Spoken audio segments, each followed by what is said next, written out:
माझे मित्र प्राध्यापक शरद पाटील आणि या ठिकाणी उपस्थित असणाऱ्या सगळ्या परम मित्रांना, आपण एक मेळावा या पद्धतीचा या ठिकाणी आयोजित केला। विषय होता संविधान वाचवा, महाराष्ट्र वाचवा। शब्द हिंदी आपण वापरले। प्रत्येकाने आपलं मत या ठिकाणी व्यक्त केलं। मुळामध्ये उद्देशच तो होता की आपण सगळ्यांनी या विषयावर बोलतो व्हावं। तुमचं काय नेमकं मानस आहे ते आपण सगळ्यांनी परस्परांना समजून घेण्यासाठी त्याचा उपयोग व्हावा। बेसिकली काही महत्त्वाचे मुद्दे या निमित्तानं मला तुमच्या पुढ्यामध्ये मांडावेसे वाटतात।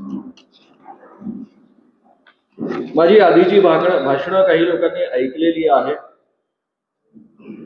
त्यातला काही भाग रिपीट होणार आहे, त्याबद्दल मी त्यांची सुरुवातीलाच क्षमा मागून घेतो।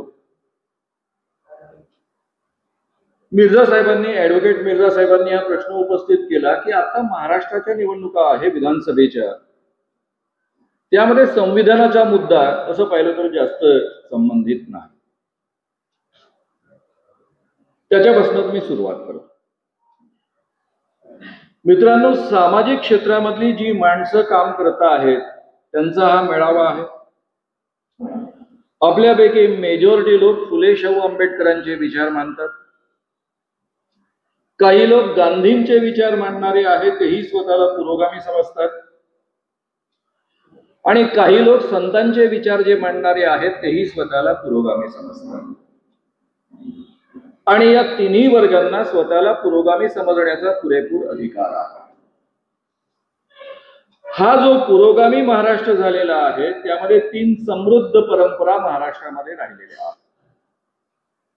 एक अत्यंत महत्वाची परंपरा ज्याला आपण वारकरी संप्रदायाची परंपरा म्हणतो। संत ज्ञानदेव असतील, संत नामदेव असतील, तिथपासून सुरू झालेली ही परंपरा, त्यामध्ये अनेक संत तुकाराम महाराज आणि शेवटची कडी आपल्याच विदर्भामध्ये जन्माला आलेले आणि महाराष्ट्रवरच नव्हे देशभर काम करणारे संत गाडगेबाबा आणि संत तुकडोजी महाराज। ज्या देशामध्ये अत्यंत कडक प्रकारची वर्णव्यवस्था वापरली जात होती, त्या काळामध्ये केवळ ज्ञानेश्वर त्यांचे वडील ब्राह्मण, पण त्यांनी संन्यास घेतल्यानंतर पुत्रांना जन्म दिला, आपल्या मुलांना जन्म दिला, म्हणून त्यांचा छळ झाला। त्या ज्ञानेश्वरांपासून सगळ्यांनी ही समतेची चळवळ महाराष्ट्रामध्ये चालवलेली आहे। आजचा वारकरी संप्रदाय जो आहे तो या मूल्यांना मानतो नाही मानतो याबद्दल वाद असू शकतील, पण या चळवळीचं महाराष्ट्रामधलं जे योगदान आहे ते आपल्याला कधीही नाकारता येत नाही। शिवाजी महाराजांनी सुराज्य निर्माण केलं, केवळ राज्य निर्माण केलं नाही हे आपल्याला नीट माहीत आहे। आणि हे निर्माण करत असताना वर्णव्यवस्थेची चौकट पूर्णतः मोडीत काढून वेगवेगळ्या जाती जमातीच्या लोकांना सोबत घेऊन त्यांना बरोबरीचं स्थान देऊन त्यांच्या सोबत जेवण करून, कारण अन्न आणि बेटी व्यवहार दोन्ही व्यवहार वर्ज्य असायचे, त्याही काळामध्ये त्यांनी समानतेची वागणूक आपल्या सहकार्यांना दिली आणि दलित समाजातल्या महारांपासून तर वेरडांपर्यंत अनेकांना सेनापती बनवलं, बरोबरीच्या नात्यानं वागवलं, त्यांच्यातलं शूरत्व जागं केलं। एवढंच नव्हे तर मुसलमान आणि हिंदू असा फरक न करता मुस्लिमांना सुद्धा सोबत केलं। आणि म्हणून शिवाजी महाराजांना आपण समतेचं प्रतीक मानतो आणि म्हणून त्यांना महाराष्ट्र एवढं मानतो। त्यानंतर तिसरी सुधारकांची परंपरा आपल्या महाराष्ट्रातली, फुले, शाहू, आंबेडकर, आगरकर, प्रबोधनकार ठाकरे, ही सगळी जी परंपरा आहे त्यांनीही हे विचार मोठ्या प्रमाणावर महाराष्ट्रामध्ये पोचवले, पसरवले, रुजवले आणि त्यातून हा महाराष्ट्र एक पुरोगामी समृद्ध महाराष्ट्र झालेला आहे। संविधानाचा आणि महाराष्ट्राचा संबंध काय? आत्ताच्या निवडणुकीमध्ये ज्या पद्धतीनं हे सरकार आलेलं आहे ते तुम्हा सगळ्यांना माहित आहे। सरळ सरळ एवढे खोके घ्या, मंत्रीपद घ्या, तुमचा पक्ष फोडा, आमच्याकडे या, नाहीतर जेलमध्ये जा। माझ्या एका मित्रानं जेव्हा ते परत आले गुवाहाटीवरनं, तेव्हा मी त्यांना म्हटलं की ठीक आहे, काही 5-10 लोकांवर या पद्धतीच्या केसेस असतील, सगळेच्या सगळे तर नव्हते ना, ते 5-10 लोक भिवून गेले असतील. ओ सर म्हणे, तुम्हाला माहित नाही, 40च्या 40 लोकांचे कागदपत्र तयार आहे आणि म्हणून ते या पद्धतीनं गेले आहेत. त्यामुळे आपण जे समजतो आहोत, आणि अशा पद्धतीनं झाल्यानंतर पुढची त्यांची 2 वाक्य मी तुम्हाला मुद्दाम ऐकवेन. मी त्यांना म्हटलं, पण आपल्या महाराष्ट्रामध्ये आणि आपल्या देशामध्ये घटना आहे, घटनेमध्ये डिफेक्शन लॉ आहे. डिफेक्शन लॉ नंतर नुसार आता काही ऍक्शन घेतल्या जातील, या आमदारांचं सदस्यत्व रद्द होईल. सर असलं काही होणार नाही, आम्हाला आधीच दिल्लीवरनं प्रेस कॉन्फरन्स मधनं, त्याला नाही टेलिकॉन्फरन्सिंग मधनं आम्हाला सांगण्यात आलेलं आहे की सगळे कोर्टाचे आदेश आपल्या बाजूने येणार आहे आणि हे सरकार 2.5 वर्ष चालणार आहे. आणि खरंच काही दिवसानंतर हायकोर्टाने उपाध्यक्षांना मुदत वाढवायला कंपल्शन केलं. त्या मुदतीच्या आत उपाध्यक्षांना निर्णय देता येत नव्हता. जर उपाध्यक्षांना त्या मुदतीच्या आत निर्णय देता येत नाही अशी अवस्था होती, तर मधल्या काळामध्ये राज्यपालांना दुसरा निर्णय घेण्याचा अधिकार कसा प्राप्त होतो? कारण हायकोर्टाचा हा निर्देश आहे. हायकोर्टाचा हा निर्देश असताना सुद्धा राज्यपाल वेगळा निर्णय घेतात, पाचारण करतात मुख्यमंत्री पदाची शपथ घ्यायला, आणि स्वतःच्या निर्णयानुसार या महाराष्ट्रामध्ये एक नवं सरकार आवडून होतं.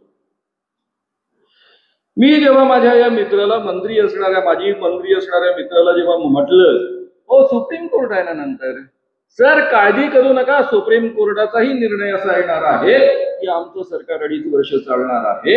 ऑलरेडी तसं आम्हाला सांगण्यात आलेलं आहे आणि हे सरकार 2.5 वर्ष चालू आहे. पूर्ण असंवैधानिक, घटनेला धाब्यावर बसून नव्हे, तिची मोडतोड करून, कोणत्याही कायद्याचा वापर न करता सुप्रीम कोर्टाने छान निर्णय दिला. काय निर्णय दिला? सुप्रीम कोर्टाने निर्णय दिला की राज्यपालांचा निर्णय हा अवैध होता. त्यांनी मुख्यमंत्र्यांना बोलावून ज्या पद्धतीनं शपथ दिली ते अवैध होतं, पण सरकार मात्र कायम राहिलं. Operation 100% successful but patient died, या पद्धतीचा हा निर्णय आहे. कारण सीजेआयला स्वतःचं नाव इतिहासामध्ये बदनाम होऊ नये याची काळजी घ्यायची होती, पण सरकार मात्र सुरू ठेवायचं. माझे मित्र असीम सरोदे मोठ्या आत्मविश्वासानं सांगत होते निकाल लागण्याच्या आधी की नाही नाही, हायकोर्ट असा असा निर्णय देणार आहे, सरकार घाट जाणार आहे, नंतर नवं सरकार येणार आहे. मी त्यांना मोठ्या आत्मविश्वासानं सांगत होतो, माझ्या जवळच्या मित्राचा तो मुलगा आहे, लहानपणापासून मी त्याला पाहिलेला आहे. मी म्हणालो, बाबा रे, माझी जी माहिती आहे ती फर्स्ट हँड माहिती आहे आणि डायरेक्ट दिल्लीवरनं आलेली माहिती आहे, आणि हे सरकार 2.5 वर्ष चालणार आहे आणि प्रत्यक्ष चित्र तुमच्या पुढ्यामध्ये उभं आहे, आणि तरीही हा मुद्दा संविधानाचा नाही असं आपण म्हणायचं का? प्रामुख्यानं या निवडणुकीमध्ये आपण महाविकास आघाडीला निवडून आणण्याकरता आपण प्रचार करतो, म्हणजे नेमकं काय करतो? मी 36 सभा घेतल्या लोकसभेच्या काळामध्ये, पण या 36 सभांमध्ये माझी संपूर्ण जी मांडणी होती त्यामध्ये मी प्रबोधनाचा भाग जास्त महत्वाचा होता आणि टीकेचा भाग अत्यंत कमी होता. एरवी इलेक्शन मधली जी भाषणं असतात ती भाषणं मी स्वीकारली नाही. माझ्यावर त्या पद्धतीचं वारंवार प्रेशर होतं आणि तरीही मी ते ऐकलं नाही. कारण आपल्या सामाजिक क्षेत्रातल्या माणसांचं महत्वाचं काम आहे खऱ्या अर्थानं जनतेचं प्रबोधन करणं. आपल्याला कोणकोणतं प्रबोधन करावं लागणार आहे? महाविकास आघाडीला आपण निवडून आणावं असं आव्हान आपण का करतो आहोत? त्याचं पहिलं कारण असं आहे की आजच्या काळामध्ये मोदी गव्हर्नमेंट आल्यानंतर पहिल्या 2-3 वर्षानंतर त्यांनी ज्या पद्धतीनं या देशातल्या राज्यघटनेला धाब्यावर बसवलं, संपूर्ण देशामध्ये ज्या पद्धतीचं सांप्रदायिक वातावरण तयार केलं, माणसाला माणूस म्हणून जगण्यासाठी संधी या समाजामध्ये ठेवली नाही, कायद्याचा प्रचंड गैरवापर केला, त्याबद्दल मी विस्तारानं सातत्यानं बोलत आलेलो आहे. तुम्हा सगळ्यांपुढे तो मुद्दा मी आता रिपीट करत नाही. ईडीचा धाक दाखवून कोणाला काही करण्यासाठी बाध्य केलेला आहे, आणि जे लोक त्यांच्या पुढ्यामध्ये झुकले नाहीत त्यांना सरळ जेलमध्ये, त्यांचा काही दोष नसताना, कोणताही अपराध नसताना त्यांना जेलमध्ये खितपत ठेवलेला आहे. हा संपूर्ण मुद्दा जो आहे तो घटनेची पायमल्ली करणारा आहे. घटनेनं जी सुरक्षा आणि स्वातंत्र्य आपल्याला दिलेलं आहे, मूलभूत स्वातंत्र्य दिलेलं आहे, त्याला घटना तशीच कायम ठेवून त्यावर गदा आणणाऱ्या ह्या गोष्टी आहे आणि म्हणून त्याला आपल्या सगळ्यांनी अतिशय जाहीररित्या विरोध करण्याची नितांत गरज आहे. मला कोणते मुद्दे लोकांपर्यंत नीटपणे पोचवावेसे वाटतात. मी एका वाक्यापासून सुरुवात करत असतो. मी तुमच्या पुढ्यामध्ये बोलतोय ते श्याम मानव नावाचा एक माणूस बोलतो आहे. हे म्हणण्याचा अधिकार मला कोणी दिला? माझ्या भारतीय राज्यघटनेनं पहिल्यांदा दिलेला आहे. मी जर भारतीय परंपरेनुसार बोलायचं ठरवलं तर मला म्हणावं लागेल एक शूद्र श्याम मानव तुमच्या पुढ्यामध्ये बोलतो आहे. ती या देशामधली माझी ओळख आहे, कारण मी एका शेतकऱ्याच्या घरामध्ये जन्माला आलेलो आहे. हे मुद्दे आम्हाला कधीच मधल्या काळामध्ये महत्वाचे वाटले नाही. आम्ही कॉलेज जीवनामध्ये असताना पुरण मेश्राम असतील, आम्ही सगळे असतील, त्या काळामध्ये आम्ही बोलायचो हे सगळे विषय. पण अंधश्रद्धा निर्मूलनाचं काम सुरू केल्यानंतर गेल्या इतक्या वर्षांमध्ये, साधारणतः गेल्या 43 वर्षांमध्ये हा मुद्दा मला बोलण्याची कधी गरजच वाटली नव्हती.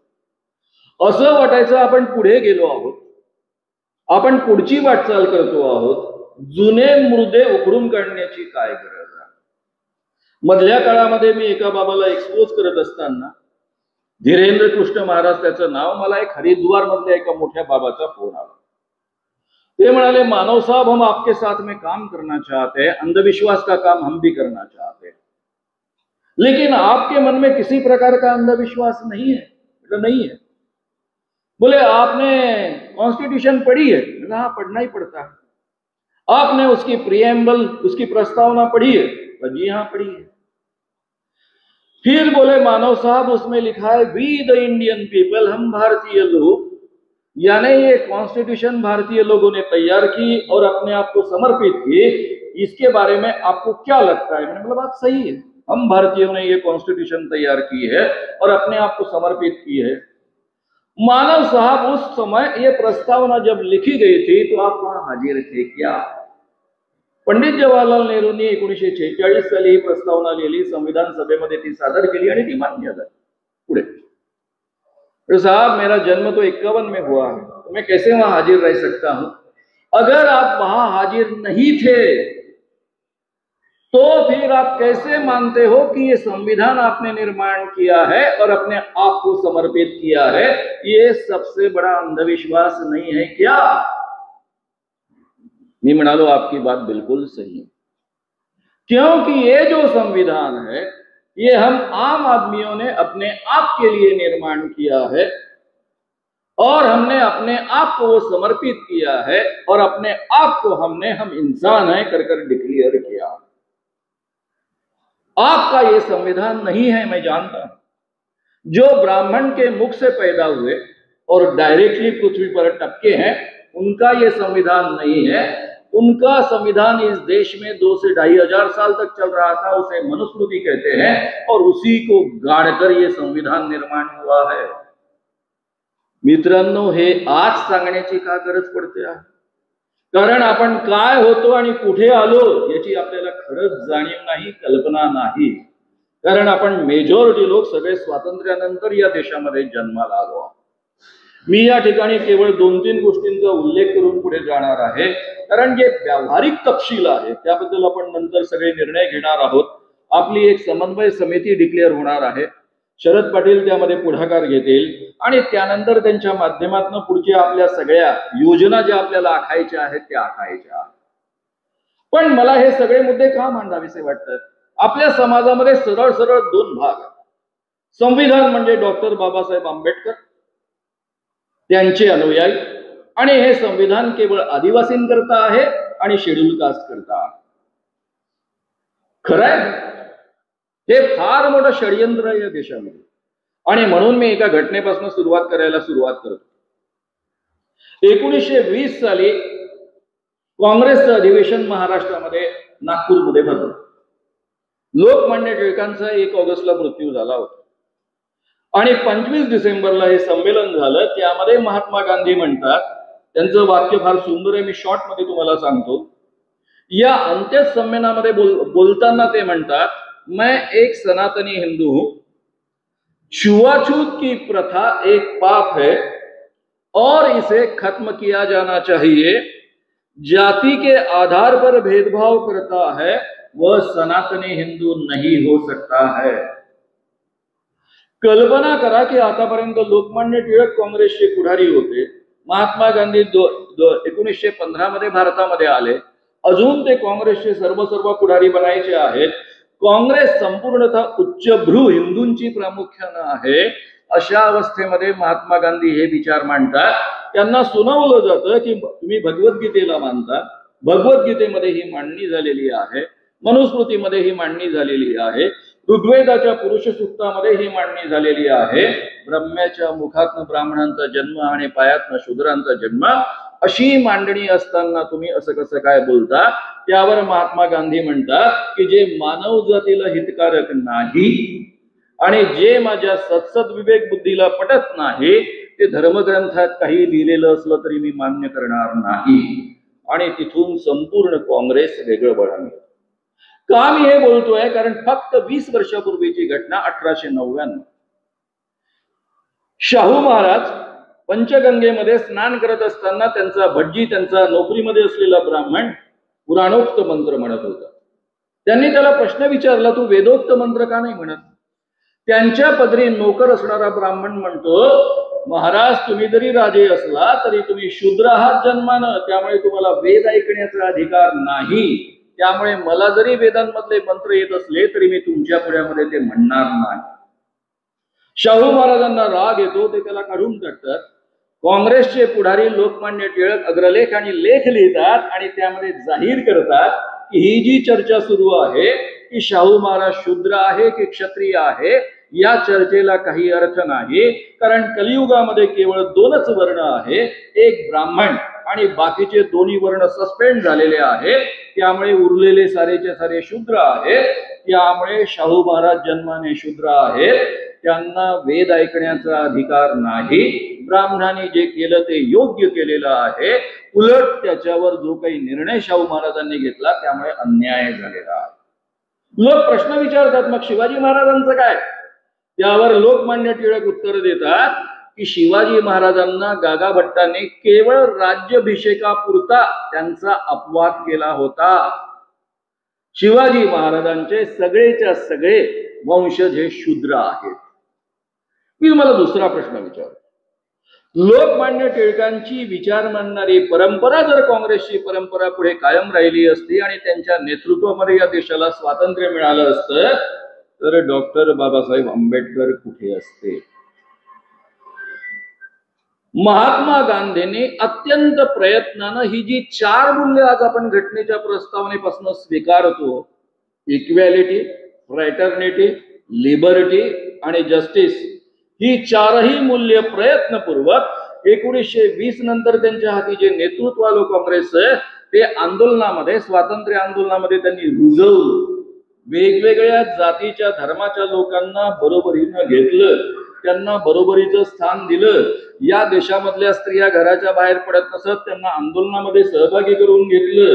ही 4ही मूल्य रुजवण्याचा प्रयत्न केला आणि ज्यावेळेस या देशामध्ये राष्ट्रीय सरकार बनण्याची वेळ आली त्यावेळेस महात्मा गांधी पंडित जवाहरलाल नेहरूंना म्हणतात की तुम्ही डॉक्टर बाबासाहेब आंबेडकरांना कायदा मंत्री बनवा, कारण राज्य घटना बनते आहे, त्यामध्ये मोलाचा वाटा असू शकेल। त्यावर त्यांना उलटा प्रश्न विचारला जातो। प्रश्न असा विचारला जातो की ही राज्य घटना आपण करतो आहोत, ठीक आहे, पण डॉक्टर आंबेडकर तर आपल्या काँग्रेस पक्षामध्ये नाहीये। महात्मा गांधी उलटा प्रश्न विचारतात, आपण राज्य घटना कुणाची तयार करतो आहोत, काँग्रेस पक्षाची की देशाची?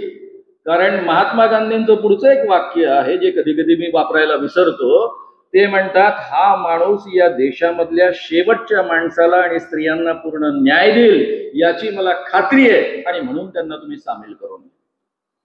आणि पंडित जवाहरलाल नेहरू ते ऐकतात, पंतप्रधान बनणारे असून सुद्धा ते आंबेडकरांना भेटायला जातात, त्यांना विनंती करतात, तुम्ही माझ्या मंत्रिमंडळामध्ये या। डॉक्टर बाबासाहेब आंबेडकर आणि काँग्रेसमध्ये एवढं अंतर असताना सुद्धा हा माणूस मोठ्या मनानं ते मान्य करतो, कारण त्यांना माहित होतं मी शेवटच्या माणसांना आणि स्त्रियांना योग्य न्याय देऊ शकेन। पण त्यांना घटना समितीमध्ये येण्याचा अधिकार नव्हता, कारण आधीच निवडणुका झाल्या होत्या, त्यामध्ये 389 सदस्य निवडून आले होते पूर्ण भारतातनं. पाकिस्तान वेगळं झाल्यानंतर ते ज्या ठिकाणावरनं बंगालमधनं निवडून आले तो भाग पाकिस्तानात गेला. उरलेले जे 299 सदस्य भारतामधले होते त्यामध्ये त्यांना संविधान सभेच्या मिटिंगला सुद्धा उपस्थित राहण्याचा अधिकार नव्हता. आणि म्हणून मग काँग्रेसने जयकरांना राजीनामा द्यायला लावला आणि जयकरांना राजीनामा देऊन मग जुलैमध्ये त्यांना संविधान सभेचं सदस्य बनवलं.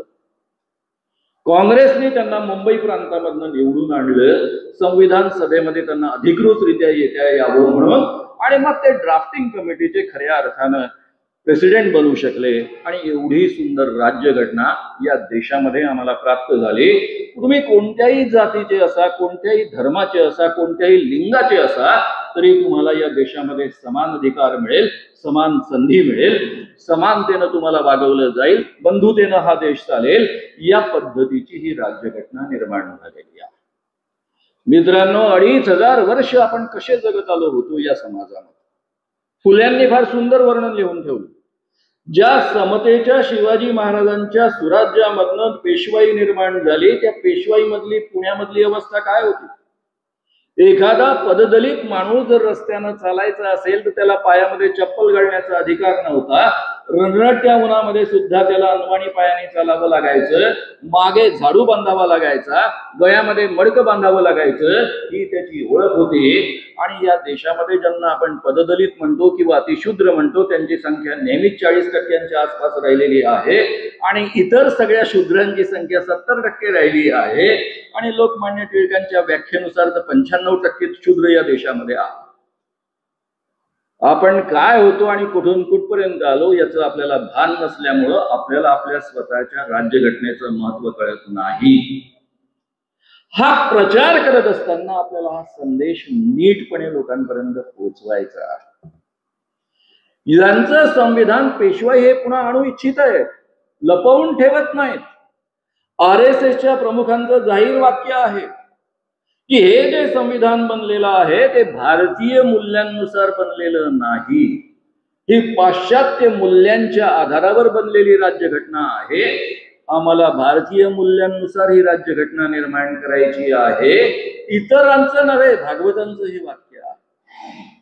भारतीय मूल्य म्हणजे कोणती. ब्राह्मण श्रेष्ठ आहे, मुखातनं निर्माण झाले, त्यांना सर्वाधिकार आहे. शूद्र पायातनं निर्माण झाले, त्यांचं काम फक्त सेवा करणं आहे. हे आपण नीटपणे ओळखलं पाहिजे. हे लोक केवळ या देशामधली राज्यघटना संपवणार नाहीत तर लोकशाही संपवणार, हुकुमशाही आणणार आणि नंतर पुन्हा छुपी वर्ण व्यवस्था तुमच्या माझ्यावर लादणार. हा धोका ओळखून आपण ही लढाई केली पाहिजे असं माझं तुम्हाला जाहीर आवाहन आहे. आणि त्यामुळे हे छोटे मोठे जे काही आपल्यामध्ये मतभेद आहेत, एक सगळ्यात पहिले गांधी वेगळे, आंबेडकर वेगळे. गांधी आणि आंबेडकर म्हणजे शत्रू. गांधीवाद्यांना आंबेडकर आपले वाटत नाही, आंबेडकरवाद्यांना गांधी म्हणजे नंबर 1 शत्रू वाटतात. हे या देशामध्ये काही लोकांनी निर्माण केलेलं षडयंत्र आहे. गांधींचे विचार, आपल्या संत संप्रदायाचे विचार, शिवाजी महाराजांचे विचार, फुले शाहू आंबेडकरांचे विचार, हे सगळेच्या सगळे विचार या राज्यघटनेमधल्या प्रस्तावनेमध्ये आपल्याला दिसतात. 4ही मूल्य दिसतात. या 4ही मूल्यानुसार हे शासन चाललं पाहिजे, समाजामध्ये ही मूल्य रुजली पाहिजे, या पद्धतीनं सर्वांना समानता मिळाली पाहिजे, आर्थिक समानता मिळाली पाहिजे, राजकीय समानता मिळाली पाहिजे, पॉलिटिकल यासोबतच सामाजिक समता मिळाली पाहिजे, त्या दिशेनं वाटचाल झाली पाहिजे. आणि न्याय म्हणजे केवळ कोर्टातला न्याय नव्हे. प्रस्तावनेमध्ये स्पष्टता म्हटलेलं आहे की सामाजिक, आर्थिक आणि राजकीय न्याय हा शब्द वापरलेला आहे. त्या दिशेनं हे सरकार मुळीच जात नाही. हे सरकार वर्णव्यवस्था सांभाळणारं सरकार आहे, केवळ एवढंच म्हणता येत नाही. हे शेटजींचं सरकार आहे, भटजींचं सरकार आहे, शेटजींची संपत्ती वाढवणारं सरकार आहे, गरिबांची दिवसेंदिवस गरिबी वाढवणारं सरकार आहे. आणि म्हणून मग ते महाराष्ट्रातलं सरकार असो किंवा संपूर्ण भारतामधलं सरकार असो, ते उलथवून टाकणं तुमचं माझं कर्तव्य आहे. शाहू फुले आंबेडकरांचे समानतेचे विचार जे मानतात त्या सगळ्यांचं कर्तव्य आहे. म्हणून छोटे मोठे मतभेद बाजूला ठेवून आपण सगळ्यांनी एकत्र येऊन ही कृती केली पाहिजे. मग आता काँग्रेसचे जे लोक आहेत त्यांच्यावर आपण विश्वास कसा टाकायचा? मग ते असं करतात तसं करतात हे मला माहित नाही. मी इतके वर्ष या क्षेत्रामध्ये 43 वर्ष काम करतोय. माझ्या अंधश्रद्धा निर्मूलनाच्या कामामध्ये कधीच सरकारनं निगेटिव्ह हस्तक्षेप केला नाही. सातत्यानं मदत केली. पहिल्यांदा निगेटिव्ह हस्तक्षेप मी अनुभवतो आहे. इव्हन मधल्या काळामध्ये बीजेपी शिवसेनेचं सरकार आलं होतं, त्याही काळामध्ये हस्तक्षेप झाला. मी पोलिसांकडे कंप्लेंट केली अंधश्रद्धेच्या क्षेत्रामध्ये आणि पोलिसांनी ऍक्शन नाही घेतली असं पूर्वी कधी घडत नव्हतं. कारण पोलीस अधिकाऱ्यांमध्ये हा कॉन्फिडन्स होता की मानव ज्यावेळेस कंप्लेंट करतात त्यावेळेस त्यांनी पूर्ण कायद्याचा अभ्यास केलेला असतो आणि त्यामध्ये तथ्य असतं आणि म्हणून सातत्यानं कोणाचंही सरकार असलं तरी त्यांचं सहकार्य मिळत होतं. आज मी या जादूटोणा विरोधी कायद्याच्या निमित्तानं संपूर्ण महाराष्ट्रातल्या पोलीस अधिकाऱ्यांचं ट्रेनिंग केलेलं आहे. 36 जिल्ह्यांमधलं ते सगळे अधिकारी माझ्या कॉन्टॅक्ट मध्ये असतात. ज्यावेळेस माणसं जादूटोणा विरोधी कायद्याची कोणती कंप्लेंट घेऊन जातात त्यावेळेस ते तिथून मला फोन करतात. मी ज्यावेळेस त्या अधिकाऱ्यांना फोन करतो, सर आमची कितीही इच्छा असली तरी आम्ही ऍक्शन घेऊ शकत नाही, कारण आमचं काय होईल सांगता येत नाही. स्थानिक नेत्याला ते मान्य नाही. कोणता तरी एक चिल्लर स्थानिक नेता यांचा पक्षाचा असतो आणि त्याच्या दबावाखाली इथलं पोलीस खातं वागतं. आणि दुसरा अनुभव मी घेतला की मुख्यमंत्री सुद्धा दबाव टाकण्याचा प्रयत्न करत नसत. त्यामुळे आपण असं गमतीमध्ये घेऊ शकत नाही की यांचं सरकार काय आणि त्यांचं सरकार काय, दगड काय आणि वेट काय, एवढा फरक नाही. दुसरा एक आश्वासक मुद्दा फक्त या ठिकाणी मी मांडून मी थांबतो. मी ही जी कृती करण्यासाठी जाहीररित्या बोलतोय ते काय एका दिवसात नाही ठरलं. 1.5 वर्षापासून त्याकरता प्रयत्न सुरू होते. 1.5 वर्षापासून मी सातत्यानं नेत्यांशी बोलत आलो. नेत्यांसमोर हे वेगवेगळ्या पद्धतीचे मी विचार मांडत आलो आणि हे सगळे विचार मांडत असताना त्यांचे विचार काय ते समजून घेत आलो. महाराष्ट्रातली महाविकास आघाडी कशी गठीत झाली? सगळ्यात पहिले सोनिया गांधींनी आग्रह धरला होता की शिवसेनेचे उद्धव ठाकरे ते राज्यघटनेतली प्रस्तावनेतली 4ही मूल्य मानतात की नाही. उद्धव ठाकरेंनी या प्रस्तावनेवर सही केली, इतर 2 नेत्यांनी सही केली. त्यानंतर महाराष्ट्रामध्ये महाविकास आघाडीचं सरकार आलं आहे. या गोष्टींची जाहीर चर्चा झाली नाही म्हणून याची आपल्याला कल्पना नाहीये.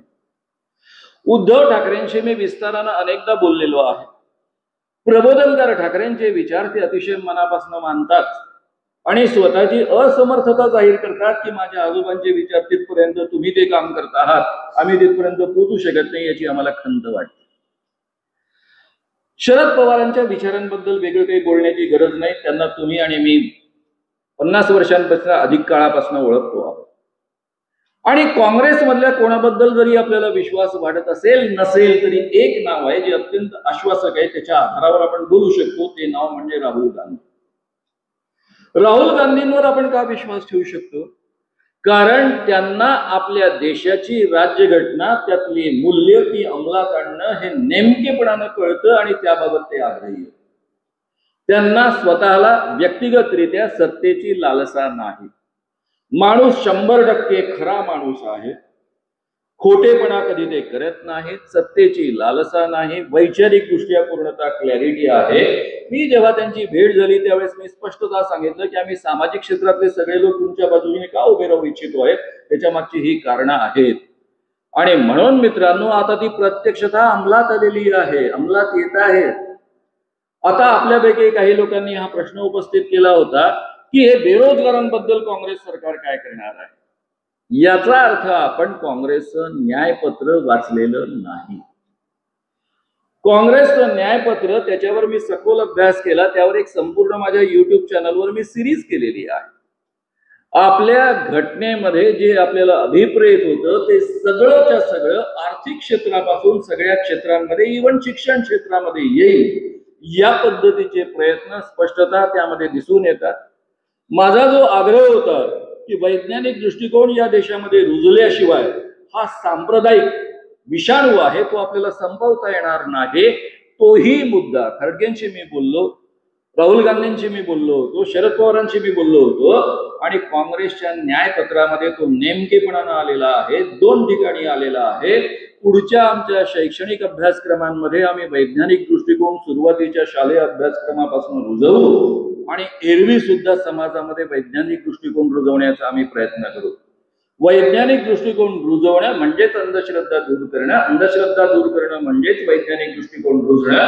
आणि या देशामध्ये वैज्ञानिक दृष्टिकोन रुजल्याशिवाय सगळी माणसं समान असतात.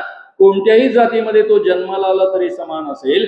सगळ्या स्त्रिया असो किंवा पुरुष असो तो समान आहे स्वीकारणं शक्य नाही. कारण आपल्या डोक्यामध्ये लहानपणापासून घातलेलं असतं की स्त्री ही खालच्या दर्जाची असते.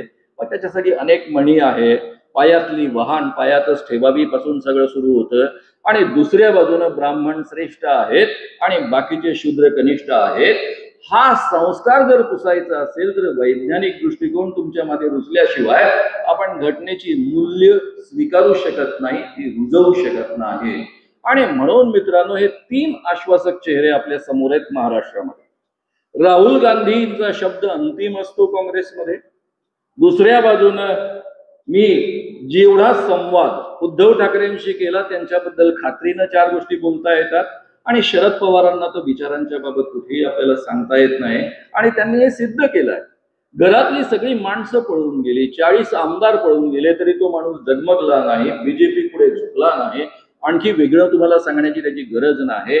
आणि त्यामुळे महाविकास आघाडी जे म्हणते आहे की राज्यघटना आम्ही कायम ठेवू, उलट ती दिवसेंदिवस उत्तम पद्धतीनं रुजवत जाऊ, त्याशिवाय लोकशाही आम्ही टिकवू, लोकशाही पद्धतीनं आम्ही वागू, यावर आपल्याला विश्वास ठेवायला जागा आहे. आणि म्हणून सांप्रदायिक वातावरण तयार करून माणसांमध्ये भांडणं लावणारे, माणसांमध्ये शत्रुत्व निर्माण करणारे, विषमतावादी विचारसरणी, शेटजी भटजींचं राज्य आणू पाहणारी ही विचारसरणी जर ती आपल्याला नष्ट करायची असेल तर यांना साथ दिल्याशिवाय आपल्याजवळ तरणोपाय नाही. आणि म्हणून मित्रांनो, आपल्या सगळ्यांना हे प्रयत्न करायचे आहेत आणि आपण ते सगळ्यांनी मिळून कळकळीनं करूया. राहिला प्रश्न, हे लोक आपला ऐकतील की नाही? अरे भाई, आपल्याजवळ हत्यार आहे ना. उद्या जर समजा महाराष्ट्रामध्ये हे महाविकास आघाडीचं सरकार निवडून आलं आणि त्यांनी दिलेली अभिवचनं अंमलात आणली नाही तर आपण आपलं वापरू ना. पुन्हा आपल्याला आंदोलन करायला तर कोणी थांबवलेलं नाही. ते काही या पद्धतीचा, ज्या पद्धतीचा अर्बन नक्षलाईटचा कायदा आहे त्या पद्धतीच्या कायद्याचे समर्थन करत नाही, करणार नाही, त्या पद्धतीचा कायदा आणणार नाही. त्यावेळेस आपण त्यांना जो धडा शिकवायचा तो शिकवू नये. पण आता सगळ्यात पहिले आलेला मोठा धोका आहे, त्यापासून आपला महाराष्ट्र आपण वाचवला पाहिजे, आपला देश आपण वाचवला पाहिजे. आणि म्हणून मित्रांनो, आपण सगळ्यांनी एक दिलाने काम करू असं कळकळीचं आवाहन करून मी या ठिकाणी थांबतो आहे. धन्यवाद.